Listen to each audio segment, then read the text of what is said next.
Nongeye kubasuhuza nanabaha ikaze hano kuri Today 24/7. Uyu munsi tugiye kubagezaho urutonde rw'abanyarwandakazi 10 bakina muri filime nyarwanda bakunzwe kurusha abandi, tunabagezeho amafoto yabo.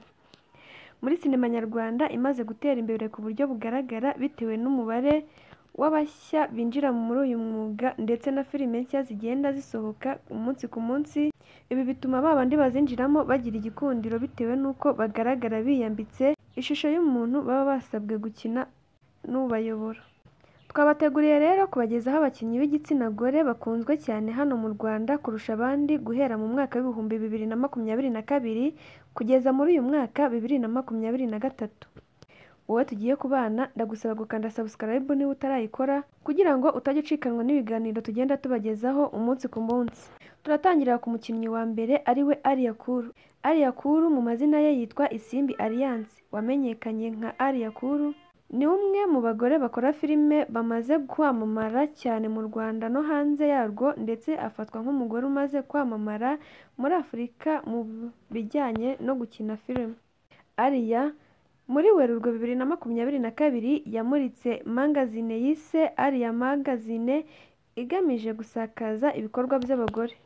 Yayimuritse nyuma y'aho tariki 7 Werurwe 2022 yari yakoze igikorwa kigamije gufasha abagore gufunguka mu mutwe bakamenya uko babyaza umusaruro amahirwe y'ababonye, bityo bakabaho neza kuko amahoro ya mbere ahera mu nda. Iki gikorwa yakoze cyari kirimo abagore n'abakobwa 59. Naho muri Gashyantare 2022 Aliyakuru yatangajwe mu bambasaderi b'umuryango w'abibumbye bashinzwe kugarura amahoro ku isi. Ubu arareberwa inyungu n'ikigo cy'Abanyanigeriya cya 1% International MGT. Muri Nzeri 2021 yaherukaga gushyira hanze filime Aliya the Movie agaruka ku ihohoterwa rikorerwa abagore. Ari kwitegura gushyira hanze filime yise Accidental Vacation igaruka ku bantu benshi bahuriye mu biruhuko ku buryo butunguranye. Uyu mugore ukunze kurangwa n'ubugwaneza muri uku kwezi yishyuriye ubwisungane mu kwivuza abagore 50 bo muri Gatsibo batewe inda zitateguwe. Aliyakuru ni umwe mu bagore bamaze gukora byinshi mu myidagaduro. Naho umunyarwandakazi wa kabiri bamwita Usanase Bahavu Jeannette ukina ari Kami mu mpanga. Bahavu Jeannette Usanase wamamaye nka Diane muri sinema nyarwanda ni umukobwa w'umunyarwandakazi umaze gukina filime enye zirimo Umuziranenge aho yakinnye yitwa Jasmine, Cinkoni Zamba yakinnyemo yitwa Mimi, City Maid akinamo yitwa Diane, ndetse n'Impanga yakinnyemo yitwa Kami, ikaba ari na filime ye bwite. Yatangiye gukina filime mu mwaka w'ibihumbi 2016, yanagaragaye mu ndirimbo ya Soshomura yitwa Kundunduru. Si ibyo gusa kandi Usanase Bahavu Jeannette aheruka kwegukana igihembo cy'imodoka ya Kia K5 yakozwe mu mwaka w'ibihumbi 2012, yatsindiye mu bihembo bya Rima 2023 nk'umukinnyi ukunzwe na rubanda, ndetse ahabwa igihembo cy'umukinnyikazi mwiza w'umwaka abikesha filime ye Impanga mu Rwanda hose. Undi munyarwandakazi wa gatatu bamwita Uwimpundu Sandrine wamenyekanye nka Rufonsina mu Muturanyi. Abenshi mwamumenye mu mwaka w'ibihumbi 2020, ariko siwe yatangiriyemo gukina filime dore ko yatangiye mu mwaka w'ibihumbi 2009.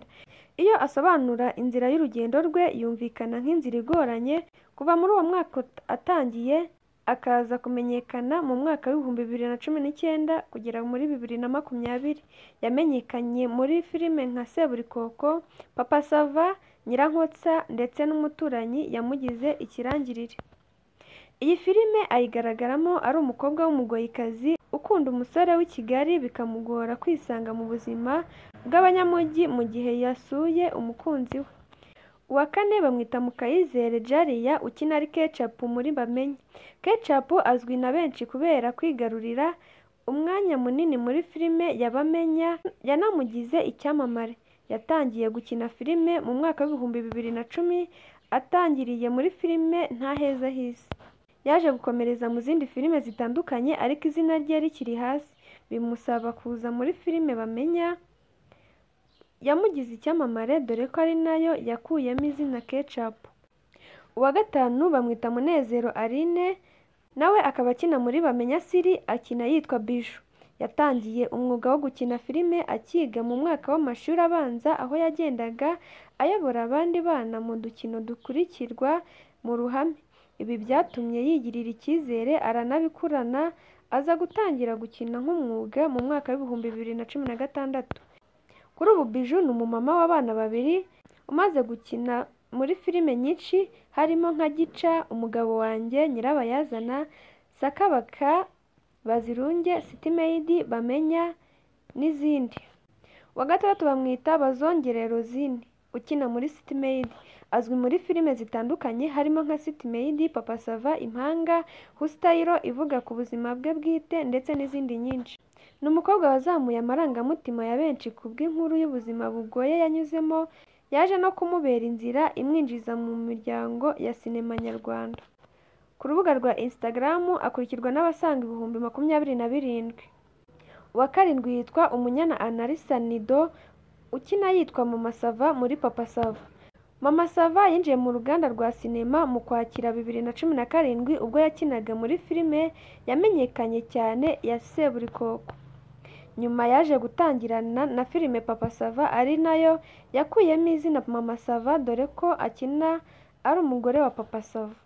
Uwa munani yitwa Ingabire Pascaline. Ingabire Pascaline ni umwe mu banyarwandakazi bakunzwe muri sinema nyarwanda, aho yakunzwe ku izina rya Samantha na Teta muri filime zitwaga ayo mazina n'ubundi.